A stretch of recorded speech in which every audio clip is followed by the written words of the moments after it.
warahmatullahi wabarakatuh. Selamat pagi, selamat siang, dan selamat malam bagi semua yang melihat video ini. Di sini kami akan berbagi pengetahuan nih tentang aplikasi fermentasi wine, tentang pengertian wine, tentang jenis-jenis dan lain sebagainya.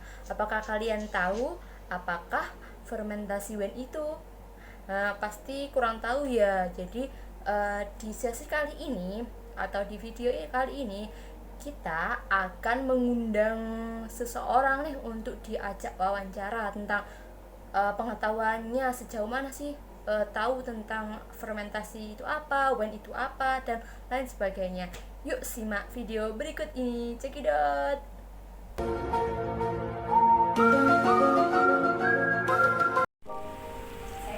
Halo semuanya, jadi di sini bersama dengan siapa saya Mas?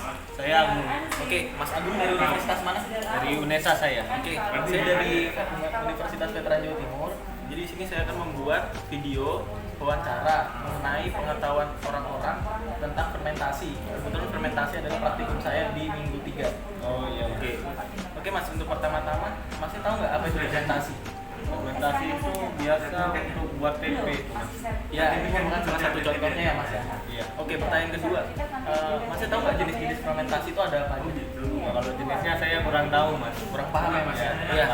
Oke, tidak masalah. Selanjutnya Mas yang ketiga, Masnya tahu nggak apa itu wine?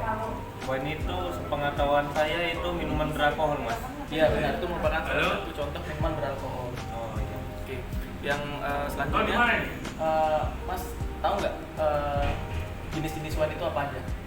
Yang saya tahu cuma anggur merah aja tuh mas. Oke, cuma anggur merah Mas ya? Iya. Oke, terima kasih Mas Agung. Maaf sudah mengganggu waktunya ya. Iya dong. Oke teman-teman, nanti saya akan membuat penjelasan mengenai fermentasi wine itu apa. Fermentasi itu sendiri dilakukan oleh mikroba. Nah, pada fermentasi wine ini sendiri kita memanfaatkan mikroorganisme Saccharomyces cerevisiae, yaitu mengubah pati yang terkandung dalam suatu buah yang kita gunakan adalah sampel apel menjadi alkohol dengan proses biologi dan kimia atau biasa disebut biokimia. Fermentasi dibedakan menjadi dua, yaitu berdasarkan kebutuhan oksigen. Jadi, yang pertama ada fermentasi aerob. Contoh fermentasi aerob ini adalah dalam fermentasi asam cuka yang memanfaatkan mikroorganisme Acetobacter aceti atau prosesnya disebut asetifikasi di mana membutuhkan udara. Seperti itu. Selanjutnya yang kedua adalah fermentasi anaerob di mana fermentasi anaerob itu fermentasi yang tidak membutuhkan udara atau oksigen. Nah, contohnya dalam fermentasi wine ini sendiri. Mengapa? Karena apabila dibiarkan dalam tempat yang terbuka, alkohol yang sudah diubah oleh Saccharomyces cerevisiae itu akan menguap atau menghilang sehingga kadar alkohol yang diperoleh akan berkurang. Selain itu, apabila dilakukan pada tempat yang terbuka, Saccharomyces cerevisiae ini tidak mengubah pati menjadi alkohol tetapi hanya memperbanyak diri sehingga tidak akan terjadi yang namanya konversi atau perubahan substrat dari pati menjadi alkohol itu sendiri. Wine itu sendiri merupakan salah satu minuman beralkohol. Namun, wine ini sendiri jenis minuman berbahan dasar sari buah dengan kandungan gula tinggi yang dihasilkan dari proses fermentasi dengan bantuan mikroba kamir. Seperti itu. Nah, yang kamir di sini tuh mengandung mikroba yang dinamakan Saccharomyces cerevisiae. Jadi wine itu sendiri ada beberapa jenis. Yang pertama tadi disebutkan oleh Mas Agung, itu adalah anggur merah. Biasanya pada umumnya kita temukan di masyarakat yang mereknya biasa Orang Tua. Selanjutnya ada anggur putih. Anggur putih ini sendiri dibuat dari anggur apa saja, jenis anggur apa saja. Nah, perbedaannya adalah pada warnanya itu sendiri. Kalau anggur merah dia berwarna merah, sementara anggur putih dia berwarna seperti air putih.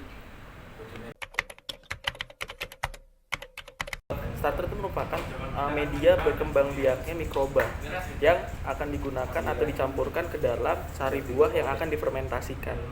Pada praktikum ini, dengan buah apel kita menggunakan starter dengan bahan dasar kecambang yang dihancurkan kemudian direbus selama 30 menit, kemudian ditambahkan ragi, selanjutnya ditambahkan ke dalam botol fermenter yang sudah berisi sari dari apel itu sendiri.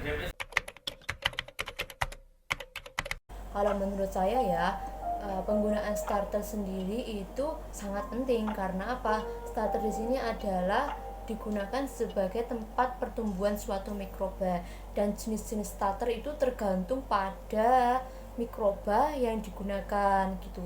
Seperti Saccharomyces itu jenis starternya yaitu kecamba. Kenapa kok menggunakan kecamba? Karena kecamba adalah tempat pertumbuhan mikroba tersebut. Jika diganti selain itu bisa nggak? Menurut saya itu kurang bisa ya teman-teman. Soalnya apa? Soalnya starter kecamba ini sudah tepat atau sudah sesuai dengan pertumbuhan mikroba tersebut gitu. Fase pertumbuhan bakteri. Fase pertumbuhan bakteri itu ada 4 ya teman-teman. Yang pertama yaitu fase adaptasi. Fase adaptasi ini jika mikroba dipindahkan ke dalam media, maka akan mengalami fase adaptasi untuk menyesuaikan diri dengan lingkungannya. Yang kedua yaitu fase logaritmik. Mikroba membelah dengan cepat dan konstan. Pada fase ini kecepatan pertumbuhannya itu sangat dipengaruhi oleh media tempat pertumbuhannya. Yang ketiga yaitu fase stasioner. Pada fase ini laju pertumbuhan menurun disebabkan karena kekurangan faktor pertumbuhan seperti vitamin dan mineral. Yang keempat yaitu fase kematian. Pada fase ini jumlah bakteri yang mati lebih banyak daripada bakteri yang hidup. Karena apa? Karena fase ini tuh sudah berhenti gitu, mikrobanya sudah berhenti menjalankan kerjanya, lalu sudah waktunya untuk mati seperti manusia gitu teman-teman. Kadar etanol maksimum yang terjadi pada proses fermentasi ini sebesar 12-14% dengan suhu puncak produksi alkohol dicapai pada suhu 35 derajat Celcius, dan mikroba akan tumbuh optimal pada kisaran temperatur 30 sampai 35 derajat Celcius. Hal ini menunjukkan apabila pada suhu yang terlalu rendah, maka proses fermentasi akan berlangsung secara lambat. Sedangkan pada suhu yang terlalu tinggi menyebabkan mikroba Saccharomyces akan mati sehingga proses fermentasi tidak dapat berlangsung. Kisaran pertumbuhan mikroba Saccharomyces yaitu pada pH 3,5 sampai 6,5. Pada pH 4,5 itu adalah kondisi pH yang maksimal atau kondisi yang pH yang bisa dicapai oleh suatu mikroba tersebut.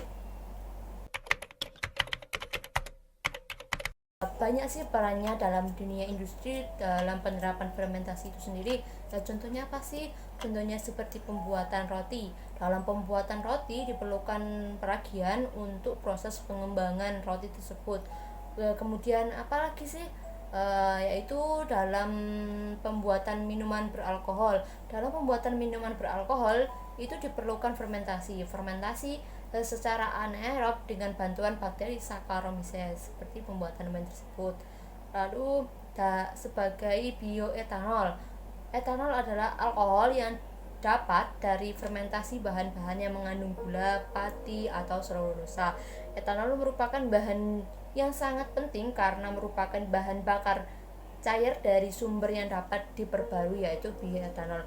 Bioetanol merupakan bahan bakar oksigenat yang mengandung 35% oksigen yang dapat memproduksi partikulat dan emisi NOx dari hasil perbakaran.